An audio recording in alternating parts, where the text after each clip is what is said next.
신앙생활하면서 우리는 종종 그런 것을 경험합니다. 약간 이제 불안하기도 하고, 그리고 어찌할 줄 모르는 경우들이 많이 있는데, 오늘 본문은 사실은 그에 대한 얘기입니다. 그러니까 우리가 예수를 믿는다고 하는데 왜 불안해하고 또 흔들리는가, 또 확신이 없는가, 이런 부분에 대해서 지금 다루고 있습니다. 왜냐하면 오늘 금생에서 칭의 양자됨, 그리고 성화에 동반되거나 흘러나온 여러 유익, 그러니까 앞에서 보면은 유효적으로 하니까 부르신다 그랬잖아요. 뭐 전도의 현장에 있는데 전도한다고 해서 그때 영접하는 건 아니잖아요. 근데 어느 순간에가 영접하게 될 때가 있는 거예요. 참으로 주님을 주님으로 모실 때가 있죠. 근데 그렇게 했을 때 나타나게 되는 객관적인 신자의 영적인 상태를 뭐라고 그랬습니까? 칭의와 양자됨이라고 그랬죠. 칭의는 나를 의롭게 여겨주신 거예요. 그래서 그 패스포트 바뀌었다 그러죠. 여권이 바뀐 얘기, 그 얘기가 이제 칭의라고 한다면, 죄와 사망의 백성에서 생명과 성령의 박수로 바뀐 것을 칭의라고 한다면, 그러니까 객관적인 우리 상태를 말해주는 거죠. 신분에 대해서. 이제 양자됨이라는 것은 그렇게 객관적으로 하나님 나라의 백성이 됐을 때 그에게 있는 주시는 그 권한이 뭐냐? 그것은 이제 유업에 대한 얘기, 상속권.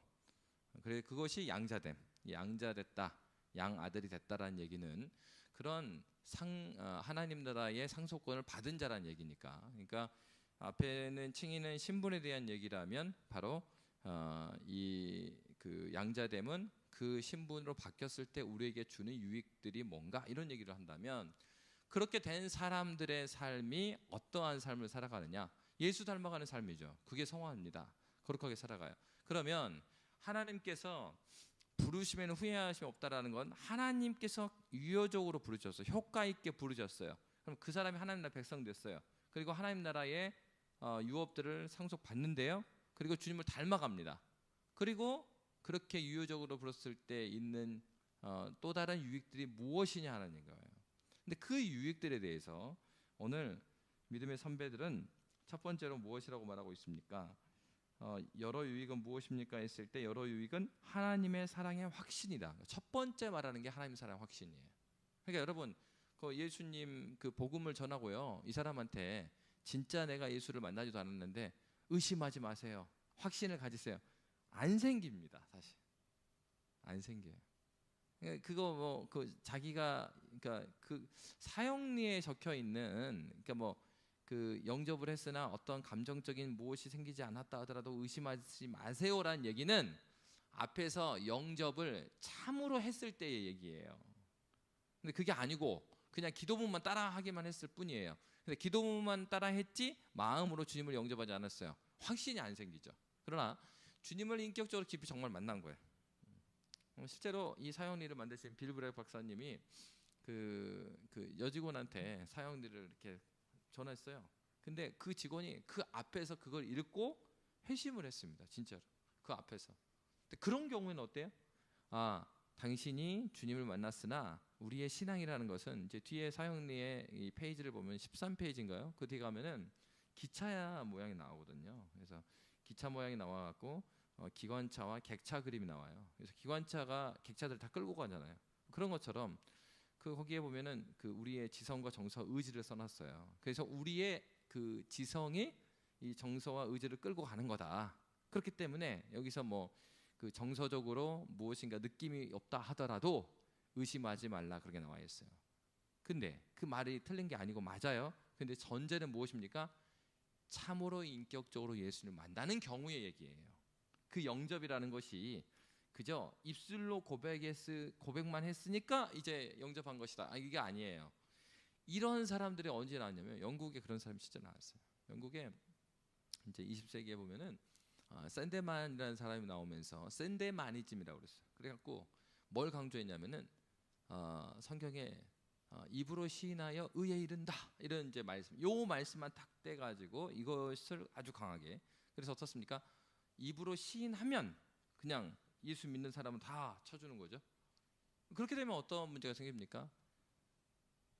입으로 시인했는데 참으로 주님을 만나지 않는 경우들이 있는데, 그런 경우는 있을 수가 없어요. 오늘 말했던 칭의, 양자됨, 거룩, 그리고 성화, 그러니까 하나님 나라의 백성이 되고 났을 때의 첫 번째, 여러 유익 중에 첫 번째가 뭐라고요?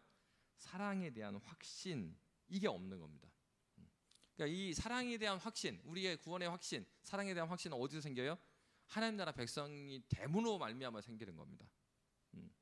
그래서 그 어려서부터 이제 부모 사랑을 받은 아이들의 특징은 부모의 사랑을 확신하는 데 있어서 어려워하지 않죠. 근데 이제 저도 예전에 보면은 그 아들이 4명 있으셨는데 그 두 아이는 입양하신 가정이 있었단 말이에요. 그러니까 첫째, 둘째는 본인이 낳았기 때문에 괜찮은데 셋째 하면서 굉장히 힘들어하셨거든요. 그러니까 왜냐하면 셋째는 그 본인들도 그 입양해서 키워본 적이 없는데 되는 줄 알고 키운 거예요. 시행착오를 많이 겪었죠. 그러니까 셋째 아들이 계속해서 뭘 훔치기도 하고, 그리고 다시 사실이 밝혀지면은 이제 혼내면은 막 집 나가버리고, 극단적인 거예요. 왜?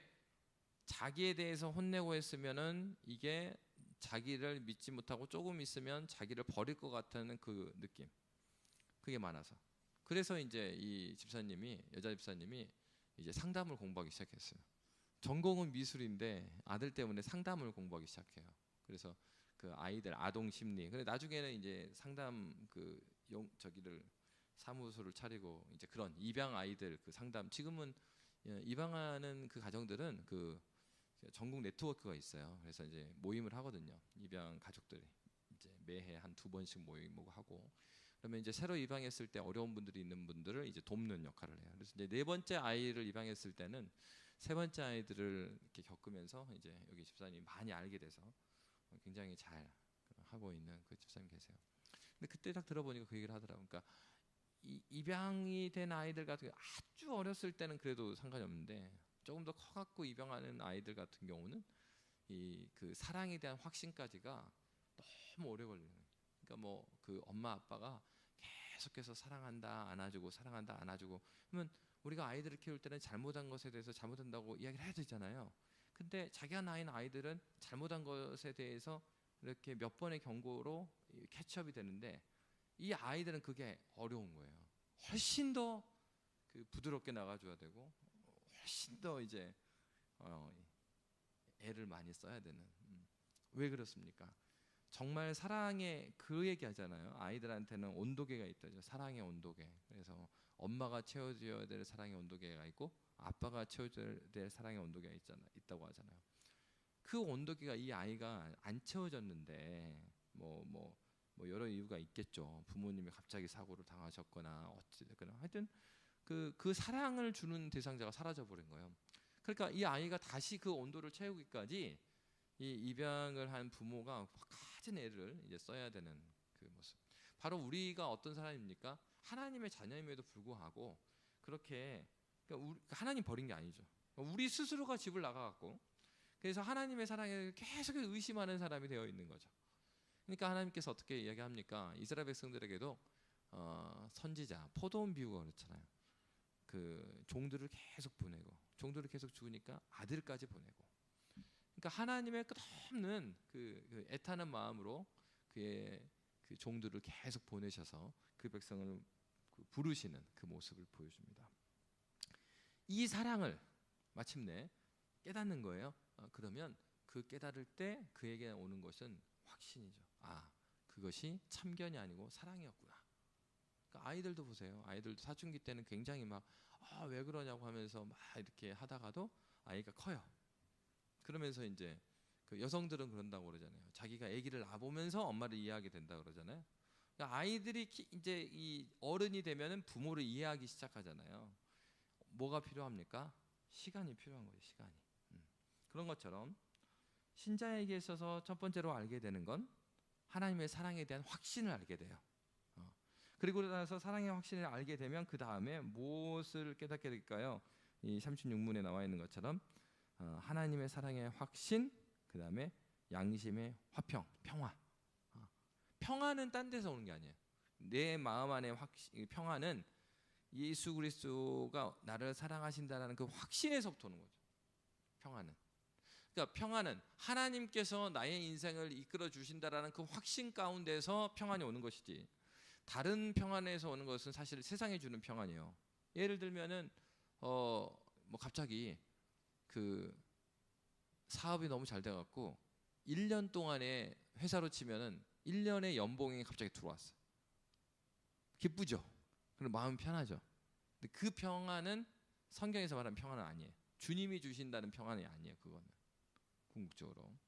그리고 또 뭐가 있습니까? 그러니까 내가 앞길에 뭘 해야 할까? 우리 청년들도 그런 경우 많아요. 청년들도 뭘 해야 되지?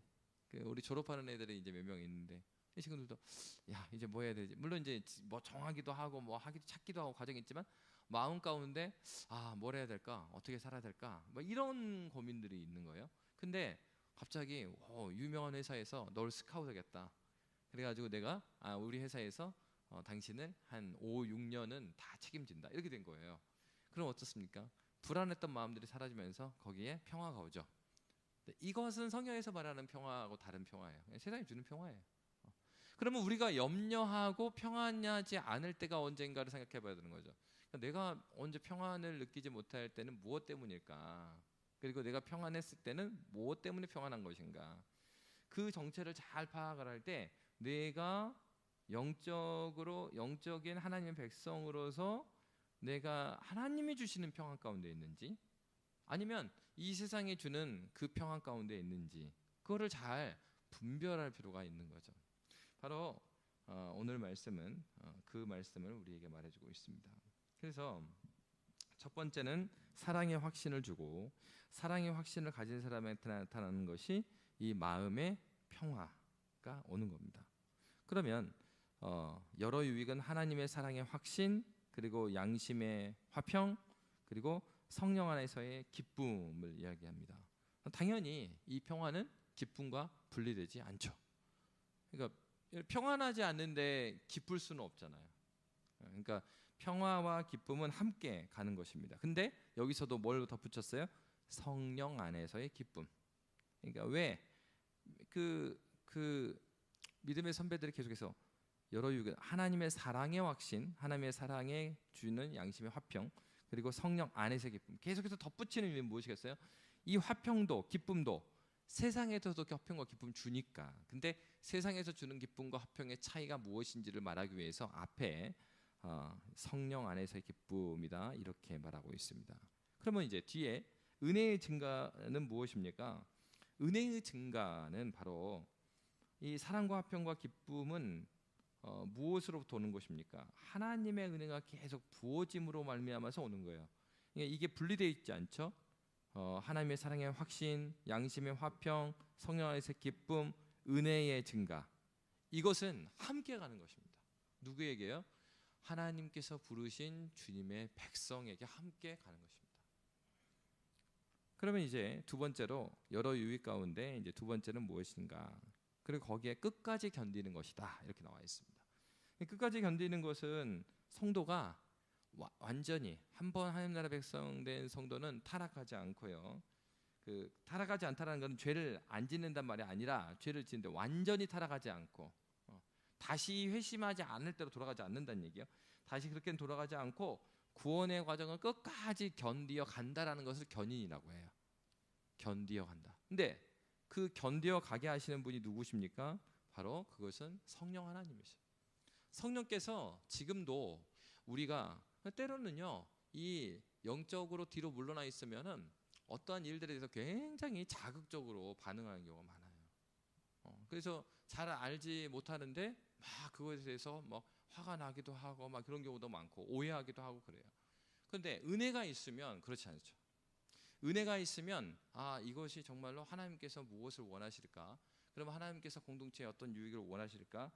그러면서 어떻게 합니까? 흔들림이 그러니까 이 말은 이렇게 업다운이 없다는 얘기하고는 다를 거예요. 여기서의 견인은 아예 회심하지 않은 상태로 돌아가는가 아니라는 거죠. 성화를 이뤄서 영화에까지 하나님께서 끌어가신다는 얘기지. 그래서 이제 그 곡선으로 말하면 그래프로 말하면 그 우상향 곡선으로 이렇게 올라가는데 이런 그래프는 아니에요. 여기서 말하는 견인이라는 것. 신자도요 막 올라가다가 영적으로 심체가 오면 다운됩니다. 그래서 이제 에드워즈 목사님은 뭐라고 그랬습니까? 신자도요 그 회심하지 않은 자가 지은 죄 정도의 방불한 그런 죄를 일으킨다는 거예요. 언제요? 은혜가 떨어졌을 때. 그래서 여러분 너무 막 이렇게 그런 사건들이 막 있을 때 그 사람이 너무 나쁜 사람이다 이럴 필요가 없어요. 왜? 나도 그렇게 될 수 있어요. 언제요? 은혜가 떨어지면. 그러니까 신자는 은혜가 떨어지면 언제라도, 왜? 신자 안에 앞에 배웠을 때 신자 안에 죄가 남아 있잖아요. 그러니까 우리가 회심하기 전에 가지고 있던 죄나 회심한 이후에 남아 있는 죄나 죄 자체는 똑같기 때문에 우리가 언제라도 은혜가 떨어지면, 왜요? 죄를 죽이는 건 은혜니까. 은혜가 떨어지면 그렇게 떨어질 수 있어요. 그러니까 신자가 하나님 나라 갈 때까지 신자의 신앙 곡선은 이런 데잖아요. 이렇게 떨어질 때도 있어요. 그러나 성령께서 그를 끝까지 이끌어 주시기 때문에 계속해서 하나님을 향해서 간다라는 겁니다. 그것이 이제 견인이에요. 근데 여기서 중요한 건 견인의 주체는 하나님께서 이끌어 가시는 겁니다.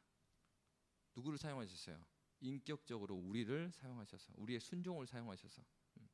그러니까 하나님께서 끌어가시는 거예요. 그러면 여기서 근데 이제 사실 우리 눈에 보기에, 그러니까 주변에 신앙을 가진 사람도 있는데 끝까지 신앙을 안 지키고 막 이렇게 교회 나가버리고, 그죠? 나가버리고 한동안 제가 어떤 진짜 만났는데 그 운동을 하다가 만났어요. 그래서 이야기하다 보니까 뭐 자기도 옛날에 어느 교회 다녔대요. 그래서 그러시구나. 그래가지고 지금은 어디세요? 그러니까 뭐 해갖고 언제부터 인터내셔널 다닌다. 그런데 지금은 안 다닌다 그래요.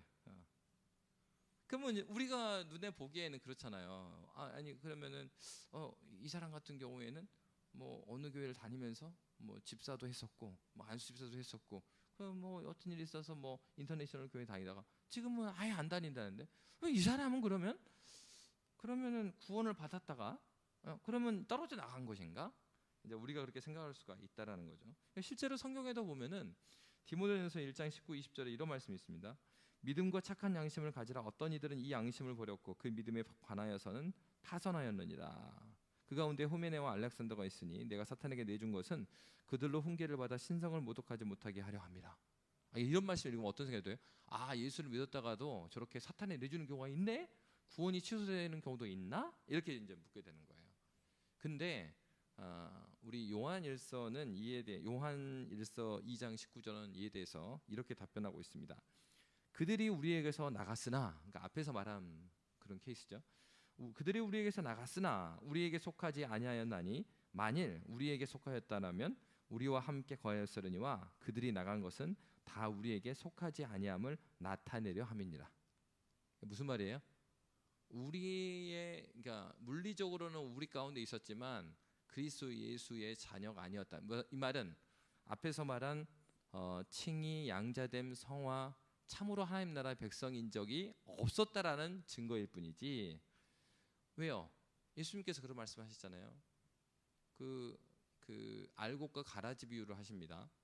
그래서 이 밭에 씨를 뿌리는데 보면은 알곡도 있고 가라지도 있다라는 거예요. 근데 알곡과 가라지가 있을 때 그것을 다 가라지를 뽑을까요? 하니까 뽑지 마라 그러거든요. 왜 그러냐? 그러니까 알곡까지 뽑을까 두려워함이니라. 언제까지요? 추수 때까지. 그러니까 오늘날의 지상의 교회에는, 우리 교회에는 정말 참으로 하나님 나라의 백성도 있고요, 그렇지 않은 경우도 있어요. 근데 여기서 조심할 거는, 우리는 이 사람이 진짜 하나님이 부르신 사람 안 부르신 사람 우리는 알 수 없죠. 이 부분에 대해서 겸손해야 되는 거죠. 우리가 그거는 하나님이 아시는 거예요. 그러나 이런 경우에 후메네오와 알렉산더처럼 이렇게 파선하여서 이렇게 아예 뛰쳐나간 경우는 우리가 알 수 있는 건 첫 번째 케이스는 이럴 수 있겠죠. 시험에 들어서 잠깐 밖에 나가 있는 걸 수 있어요. 그러니까 탕자처럼. 두 번째 알 수 있는 거는 진짜로 그렇게 해갖고 우리가 뭐 이 후메네오 알렉산더 마지막에 죽을 때까지 다시 돌아오는지 안 돌아오는지 모르잖아요. 근데 만약에 이제 주님 나라 갈 때까지 이렇게 돌아오지 않았다면 그것은 뭘 보여주는 거예요? 요한 사도가 말한 것처럼 우리에게 속하지 아니한 것이 증거되었을 뿐이라는 거죠. 그러니까 하나님께서 참으로 은혜를 경험하게 하신 사람은 방황할 수 있고 영적인 침체를 경험할 수는 있으나 이 하나님 나라의 백성으로서 멀리 떠나가지 않는다라는 말씀을 우리에게 해주고 있습니다. 그래서 이런 측면에서 로마서는 어떻게 말합니까? 하나님의 부르심에는 후회하심이 없다. 하나님께서 부르셨으면 이렇게 뛰쳐나가지 않아요. 그 부분이 있는 겁니다.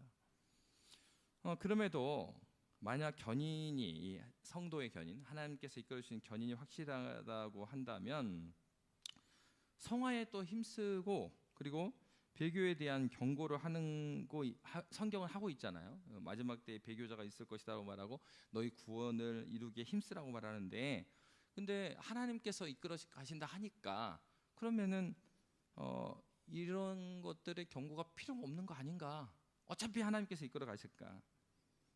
그런데 그것은 아니라는 거죠. 그럼에도 불구하고 중생한 신자들의 배교를 말하는 것이 아니고, 신자들은 뭐 해야 됩니까? 뭐가 죄를 죽여요? 나도 미끄러지고 뒤로 물러나지 않기 위해서 은혜를 계속해서 추구해 나가야 하는 거죠. 그러니까 성경에 등장하는 배교에 대한 경고 이런 것들은 성도의 견인을 부정하는 것이 아니라, 또 하나님의 부르심에 이 효과가 떨어질 수 있다라는 것을 말하는 것이 아니라, 성도로 하여금 뭐라고 하는 거예요? 부단하게 은혜를 붙잡으라고 하는 얘기죠. 그렇기 때문에 신자들은 어떻게 되겠습니까? 먼저는 내가 하나님 나라의 백성으로서 온전히 서 있는가? 나는 정말 내가 받은 구원의 은혜가 정말 성경에서 말하는 그런 구원의 은혜인가? 그걸 살펴야 되고요. 두 번째로는 정말 그것이 확실하다면, 그럼에도 불구하고 내 안에 남아있는 죄가 있기 때문에 이 죄들을 주님이 주시는 은혜 가운데 이길 수 있게 은혜의 자리에 나아오는 것, 바로 그것이 신자가 서야 되는 자리입니다. 오늘 말씀은 우리에게 알려주는 것이 있죠. 하나님께서 우리를 부르셨을 때 우리에게 주시는 그리스도께서 이루신 그 많은 유익들, 그 유익은 첫째, 오늘 본문에서 알려준 건 그 유익은 저 죽고 나서 얻는 유익이 아니라 현재적인 유익이다. 하나님의 사랑에 대한 확신, 그리고 양심의 화평, 성령 안에서의 기쁨, 은혜의 증가, 그리고 그 은혜 가운데 있다 하더라도 넘어질 때가 있음에도 우리 주님은 다시 이렇게 세워줘서 우리를 이끌어 가십니다. 우리 한 명 한 명을 그렇게 이끌어 가신다면 교회도 마찬가지 아닙니까? 주님께서 주님의 교회도 때로는 넘어지기도 하고, 그리고 곤란에 빠지기도 하고, 그러나 하나님께서는 그 교회를 버리시는 것이 아니라 그 교회를 여전히 이끌어가고 계세요. 우리 교회는 우리가 이끌어가는 것 같지만, 사람이 노력해서 뭔가를 만들어내는 것 같지만, 교회의 머리 되신 그리스도 예수께서, 그리고 우리를 은혜 가운데 이끌어가신 성령께서 지금도 이 애진교회를 끌고 가고 계십니다. 저와 여러분이 하나님께서 이 애진교회에 이 은혜의 그 통로를 끊어버리지 마시고 지속적으로 은혜를 주실 것을 간절히 기도하는 저와 여러분이 되시기를 주의 이름으로 빕니다. 기도하겠습니다.